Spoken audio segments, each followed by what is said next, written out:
आज हम बात करने वाले हैं एक ऐसे अवतार की जिन्हें विष्णु का आवेश अवतार कहा जाता है। एक ऐसे योद्धा की जिन्होंने अकेले दम पर 21 बार पृथ्वी को क्षत्रियों से विहीन कर दिया था। जी हाँ, हम बात कर रहे हैं भगवान विष्णु के छठे अवतार भगवान परशुराम की। लेकिन सवाल यह उठता है कि आखिर एक ब्राह्मण पुत्र ने ऐसा क्रोध क्यों भरा? क्या वाकई यह सिर्फ एक पिता की हत्या का बदला था या इसके पीछे था एक बहुत बड़ा ब्रह्मांडीय उद्देश्य?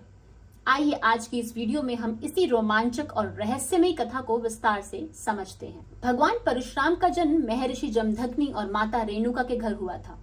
उनका मूल नाम राम था, लेकिन भगवान शिव से प्राप्त परशु यानी फरसा धारण करने के कारण वे परशुराम कहलाए। उन्होंने आरंभिक शिक्षा महर्षि विश्वामित्र से प्राप्त की और फिर कठोर तपस्या करके स्वयं भगवान शिव को प्रसन्न किया। शिव जी ने उन्हें दिव्य अस्त्र शस्त्रों की शिक्षा दी और अपना परशु प्रदान किया। यहीं से शुरू हुआ एक ऐसे ब्राह्मण का सफर जिसने क्षत्रियों के लिए काल बनना था। कहानी शुरू होती है हैहया वंश के अहंकारी राजा कार्तवीर्य अर्जुन यानी कि सहस्त्र बाहु से। एक बार शिकार खेलते हुए वह ऋषि जमदग्नि के आश्रम में पहुंचे। ऋषि ने उनका और उनकी पूरी सेना का कामधेनु गाय की कृपा से भव्य स्वागत किया। लेकिन राजा सहस्त्रभाहु लोभ में आ गए। उन्होंने कामधेनु को मांगा, परंतु ऋषि जमदग्नि ने कामधेनु को राजा को देने से इनकार कर दिया।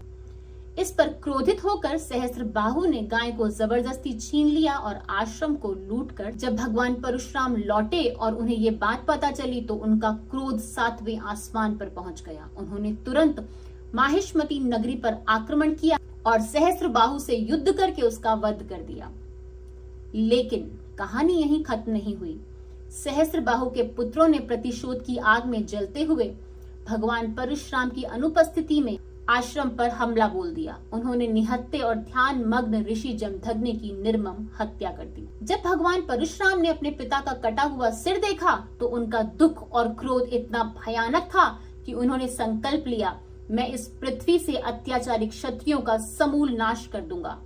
यह सिर्फ एक पिता की हत्या का बदला नहीं बल्कि प्रजा को अत्याचारी राजाओं से मुक्ति का संकल्प था। और फिर शुरू हुआ इतिहास का सबसे भीषण युद्ध। भगवान परशुराम ने अपना परशु उठाया और एक एक करके एक के बाद एक 21 बार इस पृथ्वी के सभी अत्याचारी क्षत्रिय राजाओं से युद्ध किया। कहा जाता है कि उन्होंने हैहया वंश के क्षत्रियों के रक्त से पंचक क्षेत्र के 5 सरोवर भर दिए और अपने पिता का श्राद्ध भी उन्होंने उसी रक्त से किया। उन्होंने पृथ्वी को क्षत्रिय विहीन कर दिया। लेकिन ध्यान रखें, यह संहार सिर्फ उन अत्याचारी क्षत्रियों का हुआ था जो धर्म से भटक चुके थे। उनका उद्देश्य वंश का नहीं बल्कि दुराचार का नाश करना था। अंत में महर्षि ऋचिक ने प्रकट होकर उन्हें रोका। भगवान परशुराम ने अश्वमेघ यज्ञ किया और समस्त पृथ्वी महर्षि कश्यप को दान कर दी। खुद महेंद्र पर्वत पर तपस्या करने चले गए। भगवान परशुराम का जिक्र यहीं पर खत्म नहीं हुआ। आगे चल के जब भगवान राम का जन्म हुआ और वो माता सीता के स्वयंवर में पहुंचकर जब भगवान श्री राम ने शिव धनुष को तोड़ा तब भी क्रोधित परशुराम जी वहां पहुंच गए। लेकिन श्री राम के दर्शन करके उन्हें पहचान लिया और अपना वैष्णव धनुष देकर चले गए। वे भीष्म, द्रोण और कर्ण जैसे महारथियों के गुरु बने। हालांकि कर्ण के छल के कारण उन्होंने उसे शाप दिया कि जीवन के सबसे महत्वपूर्ण क्षण में उनकी सिखाई विद्या उनके किसी काम नहीं आएगी, और आगे चलकर ये सच भी साबित हुआ। भगवान परशुराम सिर्फ एक संहारक ही नहीं बल्कि एक संस्थापक भी थे। मान्यता है कि उन्होंने ही पश्चिमी भारत के कोंकण, गोवा और केरल क्षेत्रों को समुद्र से निकाल कर बसाया था।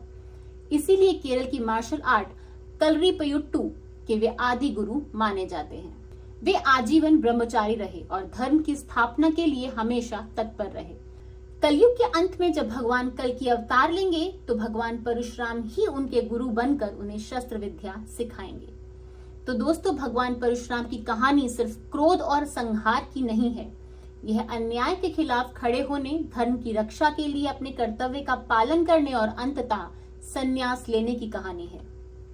उन्होंने अत्याचार के विरुद्ध एक मिसाल कायम की। वे ब्राह्मण और क्षत्रिय दोनों के गुणों का अद्भुत संगम थे, ज्ञानी भी और शक्तिशाली योद्धा भी। आज की वीडियो अगर आपको अच्छी लगी है और आपको इससे कुछ भी शिक्षा मिली है तो हमारे इस वीडियो को लाइक, शेयर एंड कमेंट जरूर कीजिएगा। और ऐसे ही और वीडियोस के लिए हमारे channel mystery and mind with Chitra को सब्सक्राइब करना मत भूलिएगा। आज की वीडियो देखने के लिए आपका बहुत बहुत धन्यवाद। राधे राधे, जय श्री कृष्ण।